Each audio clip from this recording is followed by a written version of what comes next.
안녕하세요. 통합 컴퓨터 시스템 동영상 강의를 진행하게 된 임현균입니다. 이번 시간에는 통합 컴퓨터 시스템 오리엔테이션을 시작하겠습니다.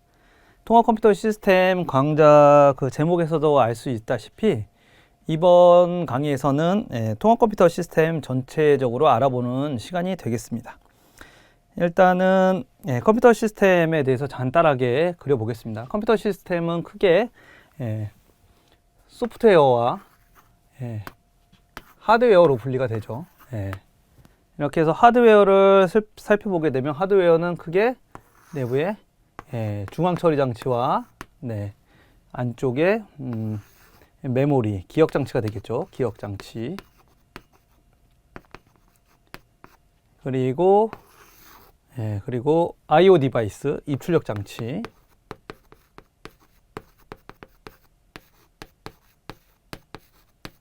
그리고 이 세 가지 구성 요소를 연결하는 시스템 버스.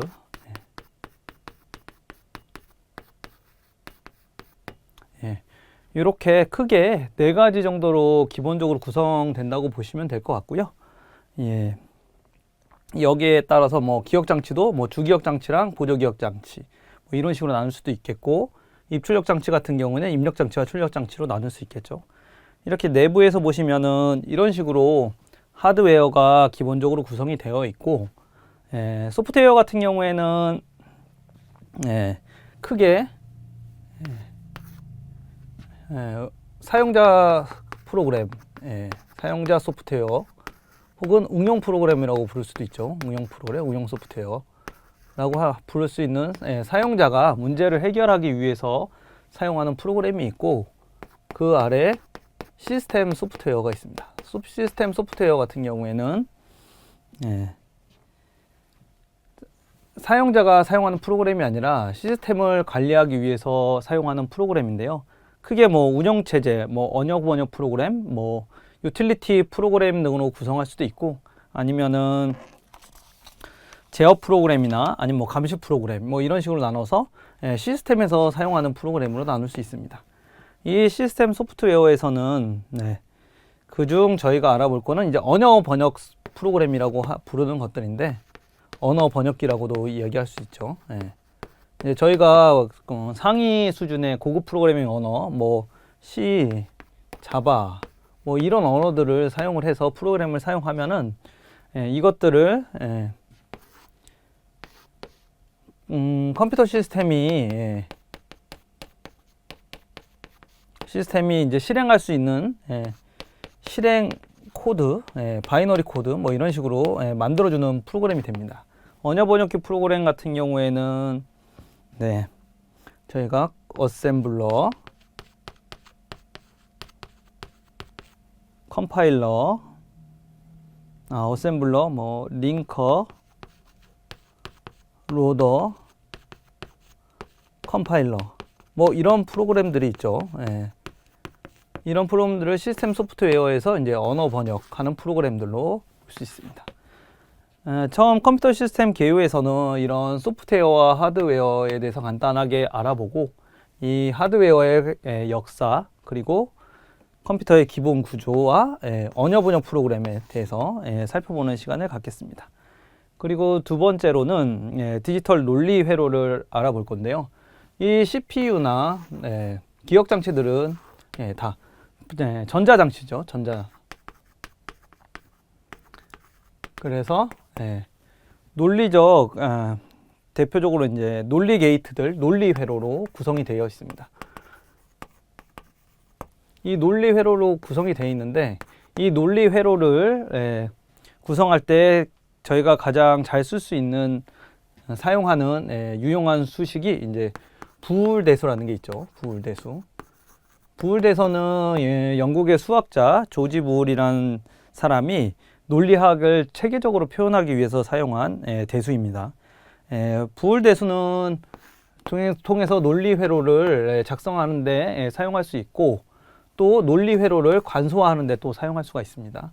그래서 이제 부울대수에 대해서 한번 살펴보도록 하고요. 그 다음에는 논리 게이트, 논리 회로를 구성하는 가장 간단한 회로인 논리 게이트에 대해서도 살펴보겠습니다. 논리 게이트는 1개 이상의 입력을 가지고 논리 연산을 수행해서 하나의 논리 출력을 발생시키는 회로입니다. 뭐 AND, OR, NOT 연산 등이 있습니다. 이런 논리 회로에 대해서, 논리 게이트에 대해서 알아보고, 논리 회로는 이제 크게 조합 논리 회로와 순차 논리 회로로 나뉩니다. 조합 논리 회로는 아까 전에 말했던 논리 게이트들을 통해서 구성이 되고요. 현재의 입력만 가지고 현재의 출력을 발생시키는 논리 회로입니다. 순차 논리 회로는 조합 논리 회로와는 다르게 기억 회로를 가지고 있습니다. 기억 회로. 그래서 기억 회로를 가지고 있어서 현재 입력뿐만 아니라 이전의 입력을 가지고 현재 입력과 이전 기억 회로가 가지고 있는 입력을 통해서 현재의 출력을 만들어낼 수 있는 논리 회로입니다. 이렇게 CPU나 기억 장치 등 뭐 이런 식으로 전자적 장치들의 기본이 될 수 있는 이제 논리 회로에 대해서 알아보고, 그 다음에는 이제 논리의 회로에 대해서 알아봤으니까 이제 연산에 대해서 알아보겠습니다.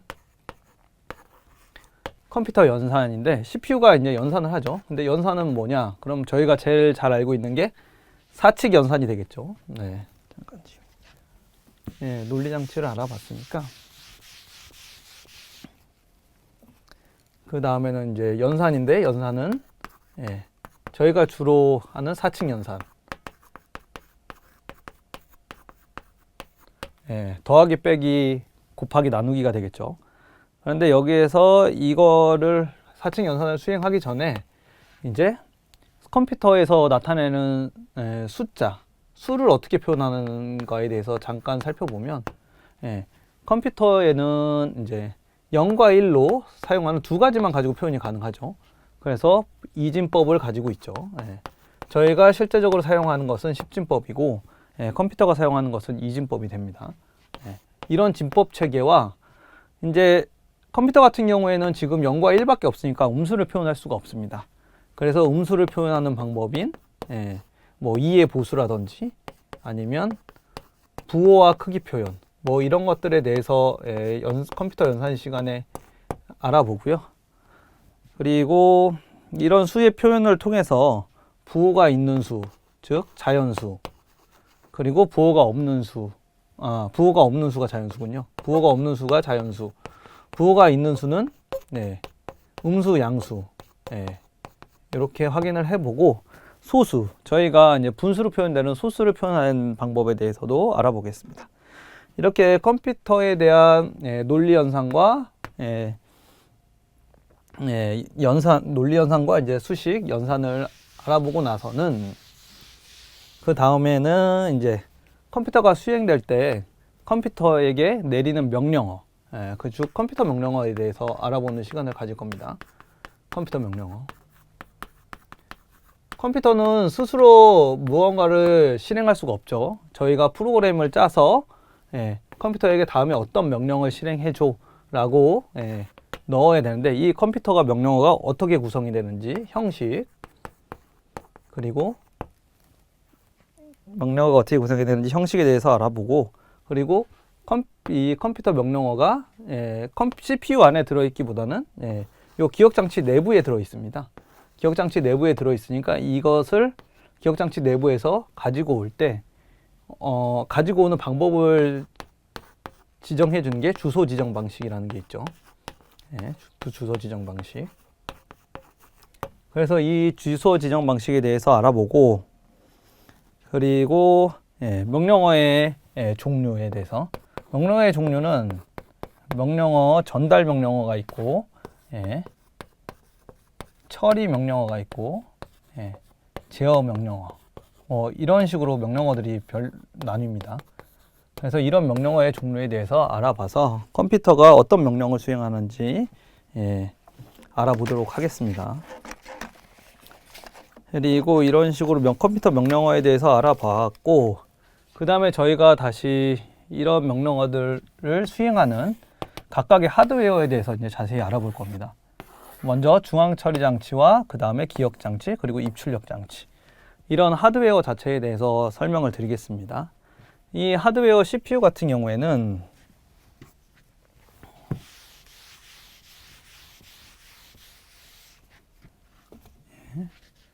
중앙처리 장치죠, CPU. CPU 같은 경우에는 어떻게 구성이 되어 있냐면 처음에 ALU, 그 다음에 컨트롤 유닛, 제어 장치죠. 그리고 레지스터, 그리고 버스.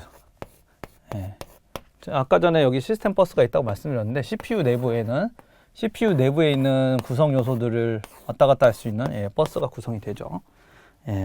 이렇게 되어 있고, 이 각각에 대해서 알아보고 어떤 구성 기능을 하고 있는지 간단하게 알아보도록 하겠습니다. 그리고 CPU를 보시면 CPU는 명령어들로 명령어들을 수행한다고 그랬죠. 명령어를 가져서 컴퓨터 명령어들이 들어가서 이게 계속 반복을 하게 됩니다. 어떻게 반복을 하냐면 크게 그거를 명령어 사이클이라고 부릅니다. 명령어 사이클 같은 경우에는 크게 이제 계층 구조를 가지는데 크게 인출 사이클이랑 실행 사이클로 나뉘고 그 하위는 마이크로 연산으로 구성이 되어 있어요. 그러니까 하나의 인출 명령을 실행하는데 그 하위에는 마이크로 연산으로 여러 가지로 나눠져 있다는 거죠. 뭐 메모리에서 데이터를 가지고 와서 주소를 넣고 프로그램 카운터를 돌리고 그 다음에 다시 명령을 해독한다든지, 실행 같은 경우에는 데이터를 이동하고 수행, 뭐 이런 식으로 뭐 add 연산이라고 하면 x, y가 있다고 하면 x, y 값을 오퍼랜드를 가져와야겠죠. 그 다음에 add 연산을 수행을 해야 되니까 이런 식으로 실행해도 여러 가지 단계별로 되어 있다. 그래서 이런 명령어 사이클에 대해서 확인을 해보고, 그 다음에는 저희가 이 모든 명령어를 내리고 CPU에서 명령을 수행하기 위해서는 이제 제어 장치가 큰 역할을 하게 되는 거죠. 제어 장치가 명령어를 해독하고 또한 제어 신호를 보내게 됩니다. 그래서 이 제어 신호를 보내는 방법과 명령어를 해독하는 방법들에 대해서 자세하게 살펴보겠습니다. 이렇게 해서 CPU에 대해서 알아보고 나면 그 다음에는 기억장치죠. 저희가 기억장치에 대해서 알아보겠습니다. 기억장치는 말 그대로 정보를 저장하는 역할을 하는 거죠. 정보를 저장하는 역할을 하는데, 기억장치는 계층 구조로 되어 있습니다. 기억장치의 종류로는 캐시 기억장치, 뭐 레지스터, 그리고 주기억장치, 그리고 보조기억장치, 뭐 이런 식으로 나눌 수 있습니다. 하지만 이게 다들의 성능과 특성이 다르기 때문에 이것을 효율적으로 사용하기 위해서 계층 구조를 쓰죠. 맨 위에가 레지스터가 있고, 그 다음에 캐시 기억장치, 주기억장치, 보조기억장치 이렇게 나눕니다. 위로 올라갈수록 성능이 좋아지고 아래로 내려갈수록 성능이 떨어지겠죠. 반대로 위로 올라갈수록 비용이 비싸지고 또한 용량도 작아집니다.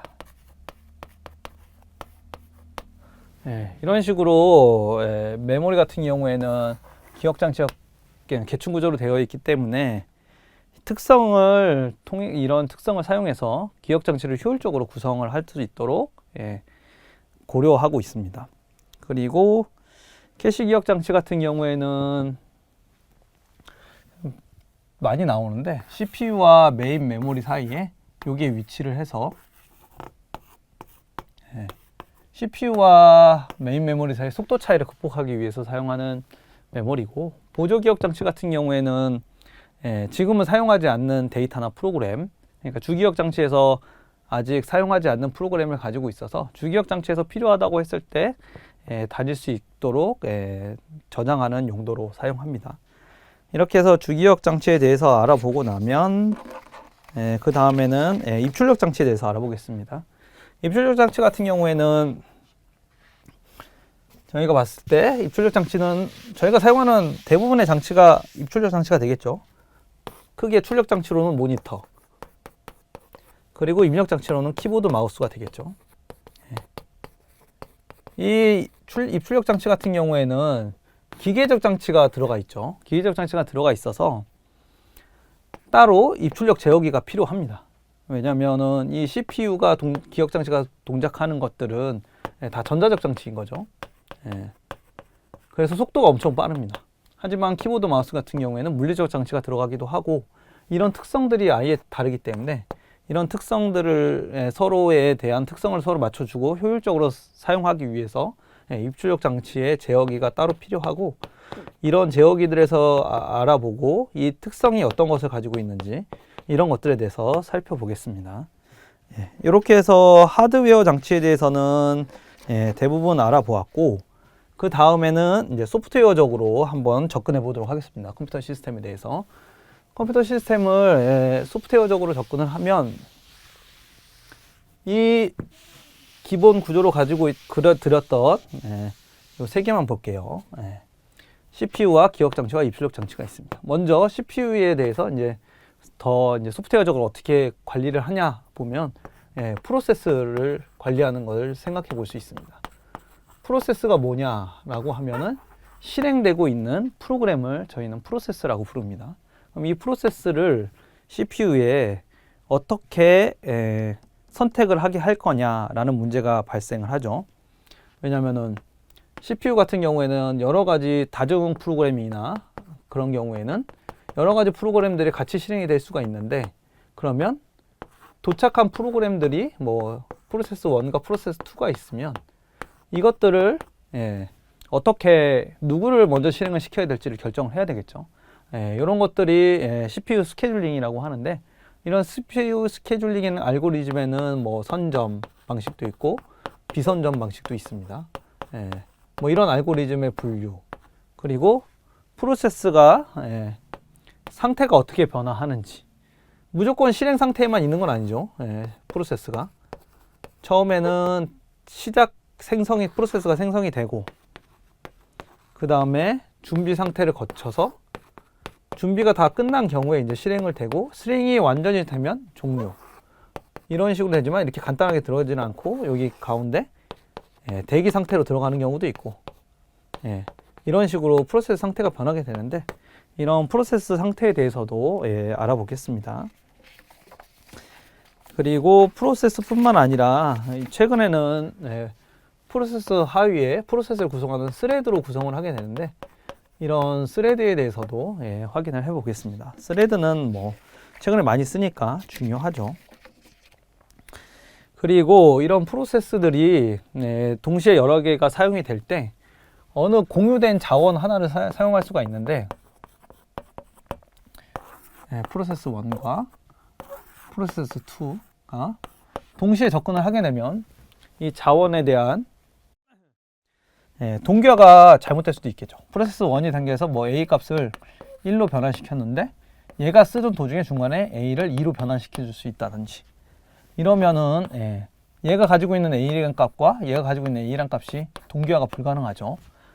뭐 이런 것들을 구현하기 위한 상호 배제나 뭐 모니터, 이런 프로그램에 대해서 알아보고, 또 다른 경우에 문제점이 발생을 하는 게 프로세스 1과 프로세스 2가 어떠한 자원에 대해서 이제 할당을 받았고 이제 요거를 기다리고 있고, 얘도 할당을 받았고 뭐 이렇게 자원을 R1, R2라고 그냥 예시를 들면, 이런 식으로 서로 자원은 자기가 하나의 자원은 가지고 있고 하나의 자원을 요청을 대기를 하고 기다리고 있는 이런 상태가 되는 경우가 있습니다. 이런 상태를 교착 상태라고 하는데, 이런 상태가 되면 프로그램이 실행도 되지 않고 죽지도 않고 이제 계속 교착 상태에 빠지게 됩니다. 데드락이라고 부르는데, 이런 상태로 빠지는 조건이나 아니면은 해결 방법 등에 대해서 알아보겠습니다. 이렇게 해서 프로세스 관리에 대해서 알아보고 나서, 그럼 이번에는 기억 장치에 대해서 알아봐야겠죠. 먼저 프로세스에 대해서 있는 관리할 수 있는 방법과 뭐 문제점 등을 살펴봤으니까 이번에는 기억장치를 보면 기억장치 같은 경우에는 메모리가 어떻게 들어가야 될지 메모리를 어떻게 구성해야 될지를 보는 거죠. 그러면 크게 두 가지로 보는데 정적 할당과 동적 할당으로 볼 수 있습니다. 크기를 하는 거죠. 크기가 정적이다. 그럼 고정되어 있다는 말이죠. 그리고 동적이면은 변경된다는 얘기가 될 겁니다. 그래서 공적으로 쓰는 방법을 페이징이라고 하고 페이징 기법이라고 하고 여기를 세그멘테이션 기법이라고 하죠. 이렇게 기억장치의 크기를 어떻게 분류해야 되냐에 따라서 기억장치를 관리하는 기법이 틀려지고 이런 기법들에 따라서 문제가 발생하는 게 단편화라는 문제가 발생합니다. 메모리 단편화. 메모리 단편화라는 것은 메모리에 프로그램을 할당을 했는데 메모리에 비효율적인 공간이 남는다는 거죠. 비효율적으로 사용하는 공간, 뭐 아예 사용하지 못하는 공간, 뭐 이런 것들이 발생하는 거죠. 그런 것들을 이제 메모리 단편화라고 하고 이런 것들을 해결하기 위해서 어떻게 쓸 수 있는지 이때의 문제점이 무엇인지 뭐 이런 것들에 대해서도 살펴보겠습니다. 그리고 기억장치의 크기가 한정이 되어 있는데 그래서 이제 저희는 이제 기억장치를 확장시키기 위해서 가상기억장치라는 걸 쓰죠. 가상기억장치라는 거는 보조기억장치의 일부분을 마치 주기억장치처럼 사용하는 방법입니다. 이렇게 해서 이런 것들에 대해서 알아보고 와서 기억장치에 대해서는 기억장치 관리에 대해서 살펴보고 마지막으로 이제 하드웨어 중에서는 기억장치랑 같이 쓸 수 있는 보조기억장치에 대해서 더 알아보겠습니다. 보조기억장치 같은 경우에는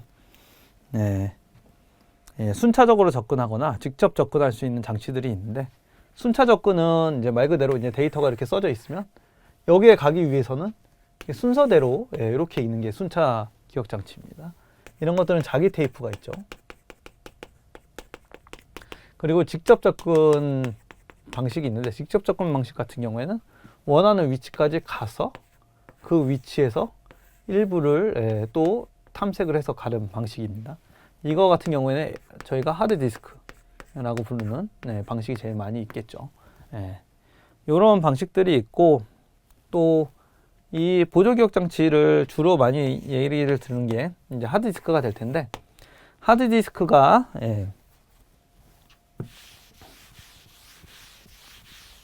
하드디스크를 어떻게 사용을 할 건지 해서 디스크 스케줄링 방법이 있죠. 스케줄링 알고리즘이라고 하는데 어떻게 해야 더 데이터를 빨리 찾을 수 있을지. 왜냐면 하드디스크는 이런 CPU나 메모리에 비해서 굉장히 느린 장치이기 때문에 빨리 사용하기 위한 알고리즘들을 주로 하는데 많이 나와 있습니다. 탐색 최적화 알고리즘과 회전 최적화 알고리즘 뭐 이런 식으로 나눕니다. 이런 최적화 알고리즘에 대해서 알아보고 파일 관리, 이 하드디스크가 파일을 어떻게 관리하는지 내부의 파일들을 어떻게 접근을 하고 어떻게 가져올지 이런 것들에 대해서 살펴보겠습니다. 그리고 이런 것들에 대해서 살펴보고 그 다음에는 실제로 저희가 지금 아까 말씀드린 주기 CPU의 관리, 프로세스 관리, 그리고 주기억장치의 관리, 그리고 보조기억장치의 관리 같은 것들은 주로 운영체제에서 많이 담당을 하게 되죠. 운영체제에서. 운영체제가 무엇이냐고 하면 사용자의 하드웨어와 시스템 리소스를 제어하고 프로그램에 대한 일반적인 서비스를 지원하는 시스템 소프트웨어라고 볼 수 있습니다. 여기서 제일 중요한 게 뭐냐면 하드웨어 추상화를 제공하고 하드웨어 추상화 그러니까 운영체제를 통하면 저희가 이런 아까 전에 관리해야 됐던 CPU를 어떻게 잡을 어떻게 관리해야 될지 기억장치에 어떻게 할당해야 될지 뭐 이런 것들을 다 운영체제에서 지원을 해준다는 말이죠. 그리고 공통 시스템 서비스를 제공하는 겁니다. 저희 아까 전에 처음에 시스템 소프트웨어라고 말씀드렸던 뭐 파일 관리 프로그램, 뭐 아니면은 뭐 백업 압축 프로그램, 뭐 이런 것들이 있으면 이런 것들을 제공해 주기 때문에 편안하게 사용할 수가 있겠죠. 이런 운영 체제들 중에서는 크게 유닉스와 리눅스 등의 서버에서 주로 많이 사용하는 프로그램 운영 체제들이 있죠. 이런 운영 체제들의 특징에 대해서 알아보고 살펴보도록 하겠습니다. 그 외에도 뭐 저희가 사용자들이 사용하는 윈도우 프로그램이나 이런 것들도 있는데 그런 것보다는 일단은 서버 운영 체제인 이런 것들에 대해서 살펴보겠습니다. 그리고 이제 컴퓨터 시스템에 대해서 이제 전체적으로 소프트웨어와 하드웨어적으로 알아보았고, 이번에는 컴퓨터 시스템의 성능을 향상시키기 위한 고성능 컴퓨터 시스템에 대해서 알아보겠습니다. 고성능 컴퓨터 시스템은 이 시스템을 어떻게 하면 더 향상을 시킬 수 있을까라고 고민을 한 프로그래밍 기술들인데, 크게는 파이프라이닝이라고 있습니다. 파이프라이닝 기술. 파이프라인은 아까 전에 컴퓨터 명령어들이 어떤 사이클을 통해서 수행이 된다고 했죠. 그러면 이 사이클들이 있는데 이 사이클들을 어떻게 겹쳐서 조금 더 병렬로 수행할 수 있을 것인가를 고민한 기술입니다. 그래서 이제 파이프라이닝이 있고, 이제 뭐 멀티코어 프로세스 기술. 저희가 CPU 하나에 코어만 들어가 있는 것이 아니라 여러 개의 코어들이 들어가 있는 거죠. CPU가 이제 수행할 수 있는 이런 것들을 멀티코어 프로세서 기술이라고 하고, 이제는 이 기억 장치에 여러 프로세스들이 가지고 있는데 공통으로 사용하는 변수들이나 아니면 데이터들이 있을 수 있겠죠. 그런 것들을 따로따로 기억하게 되면은 아무래도 기억 장치의 효율이 떨어지기 때문에 아예 쉐어드 메모리라고 해서 그런 데이터들을 공통으로 다룰 수 있는 해서 이것들을 성능을 향상시켜 보자 라고 얘기하는 거죠. 그리고 클라이언트 서버 시스템이 있습니다. 저희가 가지고 있는데 하나의 역할인데, 하나는 서버고 하나는 클라이언트가 되는 거죠. 그래서 데이터를 요청을 할 때 서버 쪽에 요청을 하게 되면은 서버가 클라이언트로 데이터나 이런 것들을 내려주게 되는 거죠. 이런 구조를 통해서 서버에 있는 데이터들을 클라이언트가 필요할 때마다 요청을 하게 돼서 성능을 늘려줄 수 있을 겁니다. 그리고 마지막으로 클러스터 기술인데, 클러스터 기술은 여러 컴퓨터들을 모아가지고 컴퓨터가 이렇게 세 대가 있으면 이걸 마치 묶어서 하나의 컴퓨터처럼 사용하게 하는 기술인 거죠. 이런 것들이 이제 고성능 컴퓨터 시스템을 구성할 수 있는 기술이 되고, 이 이외에 여러 가지 컴퓨터 시스템 중에서 또 특이한 시스템은 인베디드 시스템이 있죠. 인베디드 시스템은 특정 목적을 가진 컴퓨터 시스템이에요. 그러니까 예를 들면 뭐 전화기, 핸드폰 같은 것도 인베디드 시스템이 될 수 있죠. 기능이 하나에 특화되어 있죠. 이렇게 들어갈 수 있게. 그래서 이런 인베디드 시스템이 최근에는 많이 사용되고 있으니까 이런 인베디드 시스템에 대한 구조에 대해서 살펴보고, 그리고 인베디드 시스템 운영체제에 대해서 알아보겠습니다. 운영체제. 뭐 인베디드 리눅스나 뭐 이런 것들이 있겠죠. 그렇게 알아보고, 그 다음에는 가상 머신에 대해서 알아보겠습니다. 가상 머신. 가상 머신 같은 경우는 최근에 굉장히 화두가 많이 되고 있는 시스템이죠. 그래서 가상화 머신은 하드웨어 컴퓨터 내에 여러 가지를 구성할 수 있는 뭐 소프트웨어적인 컴퓨터라고 봐주시면 될 것 같아요.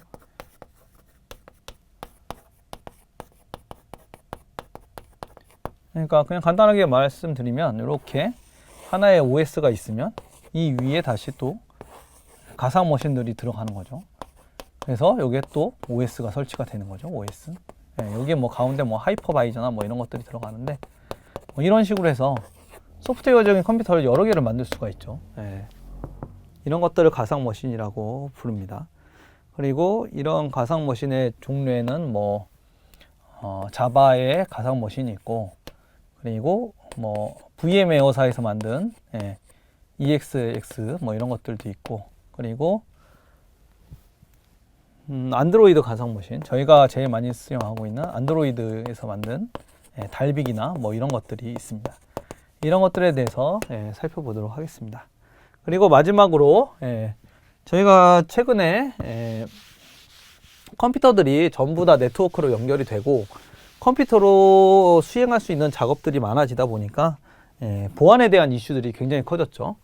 이 시스템들을 어떻게 보안을 할 것인지에 대해서 살펴볼 건데, 뭐 주로 이제 악성 소프트웨어 하면 저희 많이 생각나죠. 뭐 웜이라든지 바이러스 저희 많이 들어오고, 그리고 가장 최근에 이슈가 되는 랜섬웨어, 이제 데이터를 인질로 삼아서 이제 돈을 요구하는 경우가 되겠죠. 이런 것들에 대해서도 살펴보고, 그리고 이런 소프트웨어들에 대해서 이제 자원에 대한 접근을 제한하기 위해서 접근 제어를 수행할 수 있습니다. 그러니까 사용자와 자원으로 나눠서 사용자가 어느 자원에 접근을 하고 프로그램을 실행시킬 수 있을지에 대해서 이제 정책을 정의하는 거죠. 그래서 이제 접근 제어 시스템 같은 경우도 있고, 그리고 시스템 공격, 위에 같은 악성 소프트웨어 말고 시스템 공격들이 있을 수 있죠. 뭐 오버플로우라든가 뭐 이런 공격들, 이런 공격들에서 알아보고 이런 공격들을 어떻게 방어해야 될지, 보안을 강화하는 방법에 대해서 살펴보도록 하겠습니다. 이렇게 해서 저희 이 통합 컴퓨터 시스템 강좌에서는 적은 영역으로 보면은 이제 CPU나 하드웨어 등의 아주 작은 부분인 물리적인 부분에서부터 시작해서 뭐 CPU에 관리하는 방법, OS를 거쳐서 컴퓨터의 보안을 확보하는 방법까지 통합 컴퓨터 시스템에 대해 전체적으로 알아보는 시간을 가지도록 하겠습니다. 그럼 다음 강의에서 뵙겠습니다. 감사합니다.